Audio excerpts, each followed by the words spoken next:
Hi, this is Jack from Jack's Garage.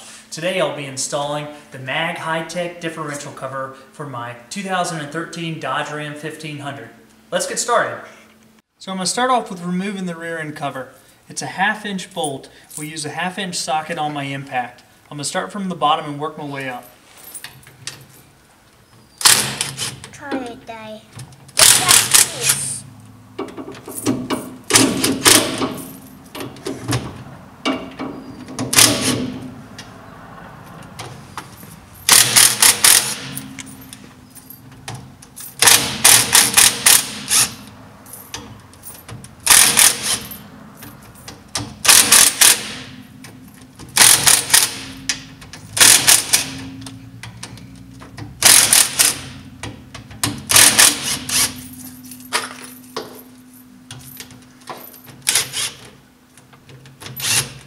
Now that I have each one of the bolts loose, I'm going to try to crack open the bottom to allow the fluid to leak out.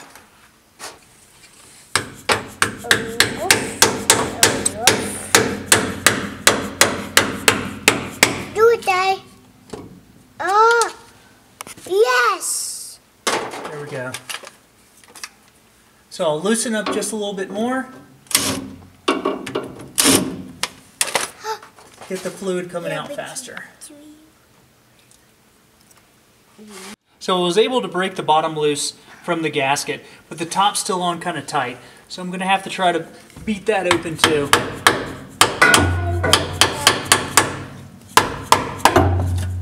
There we go. So the fluid should start coming out a little faster.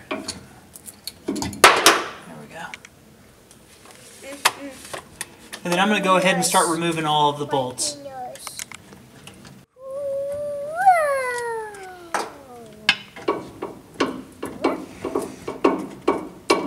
So as I'm removing these, I hope that the fluid will start coming out a little faster.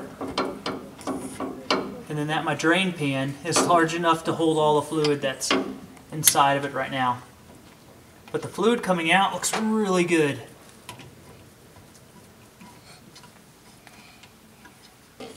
As I remove the last few bolts, we'll see what the difference is on the gasket on the factory one, and then see what the difference is on the new one.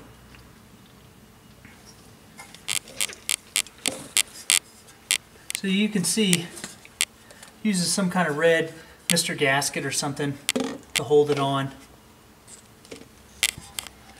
And then the new one uses this O-ring, which will use some gear lube to seal it per what the manufacturer says.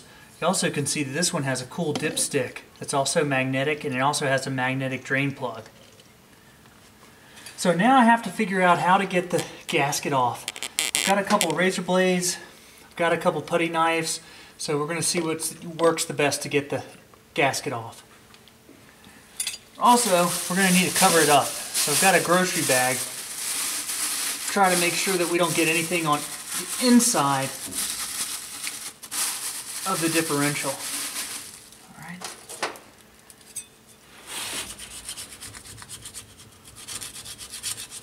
This seems to be working. Getting the big chunks off. Take the razor blade. Keep it at a low angle. Doesn't seem to be working that well. So I also have some Scotch-Guard green pads.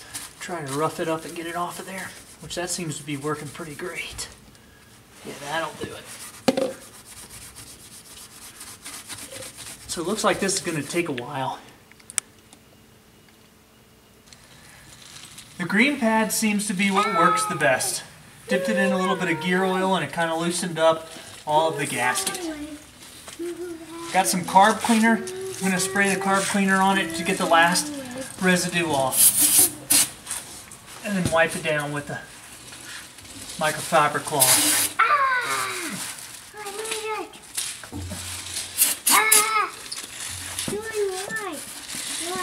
Looks like it's coming really clean.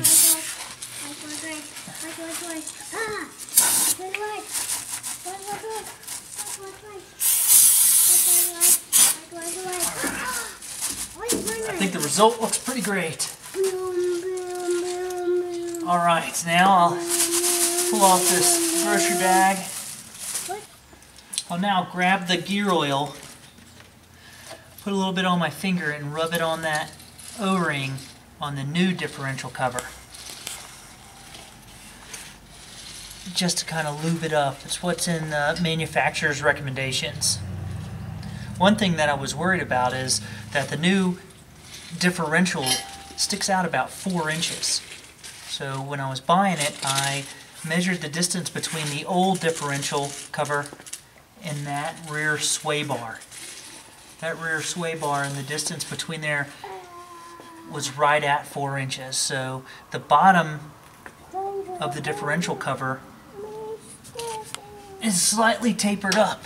So let's see if it fits.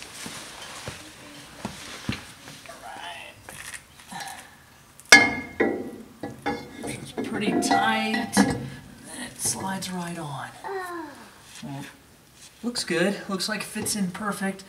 Got about a, I don't know, 1/4 inch between the fins and the rear sway bar.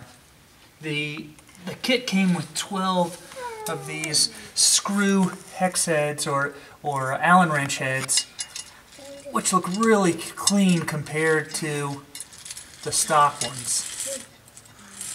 I'll screw these 12 bolts in, kind of going in, just getting them on right now, and then we'll work in a star pattern to tighten them up. I've got all of the screws snugged up. Now I'm going to torque them down with my wrench. The manufacturer recommends that they be torqued down to 14 foot-pounds. I'm just going to go in a star pattern, tightening them up as tight as I can get them, since I don't have a torque wrench.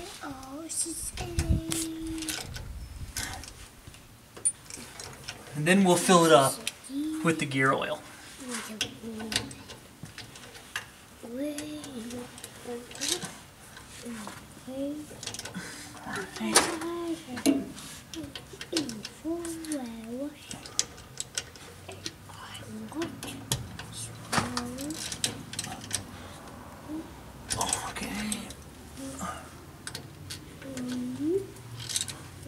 There's 2 that are kind of difficult to get to behind the sway bar. So I'm going to use the Allen wrench to get to those.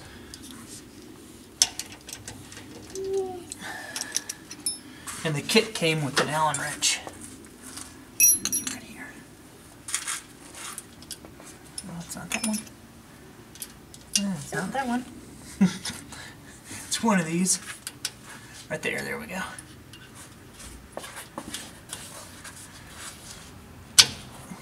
Oops. All right. Over here. That one.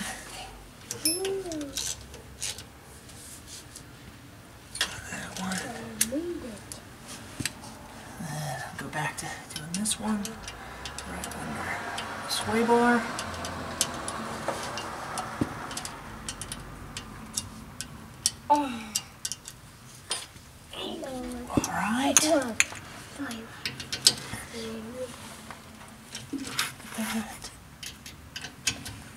That's good.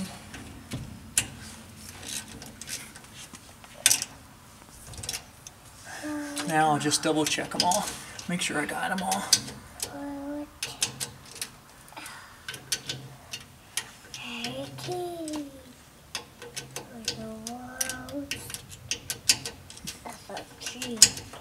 Alright, looks like I got those.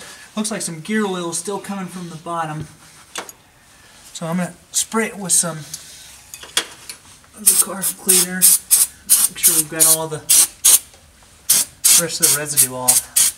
Make sure you wear safety glasses too. You could really splash up the gear oil in your eyes and even get the carb cleaner itself in your eyes. Plus it'll make everything look a lot better when you're wiping it down. Well, that looks pretty great. So now we'll get to filling the differential up with the gear oil. I went with the Lucas Synthetic 75W140 gear oil, which is recommended per the manufacturer. I got 5 quarts just in case. Got the big 4-quart jug, and then we've got the extra one just in case. So I'm going to start filling those up. I've maneuvered myself tight under the truck, getting the oil filler in, and about to fill up the gear oil.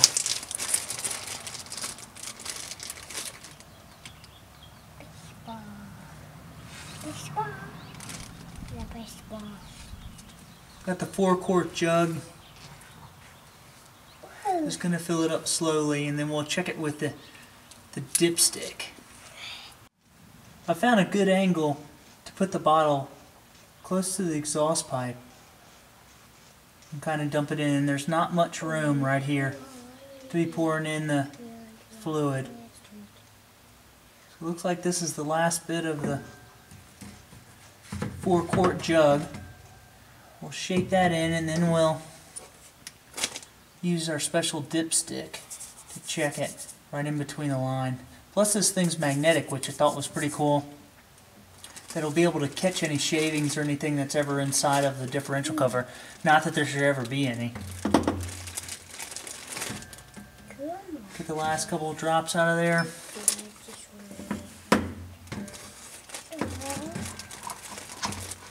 Okay.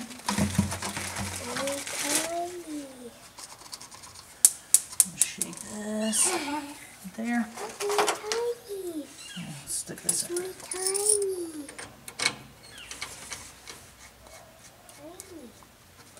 Spin it down. We'll check, see where we're at. Looks pretty full to me. Looks like it's over the stick. So we'll let it settle down and see where we're at. So I'll check the dipstick again. I'll pull it out. And it really should be in between the 2 marks. It looks like it's just above it. So it might be a little overfilled. When you put it back in, they say just to snug it up about 2 turns. But you also can get the wrench and snug it back up. I'm going to take this wrench and put a label on it and put it inside my glove box, just in case I need to check it when I'm off-road riding. I think the overall look of the truck is fantastic. This fin look, the sway bar, we got plenty of clearance. I think it really turned out well. Thanks for watching, and tune in next time.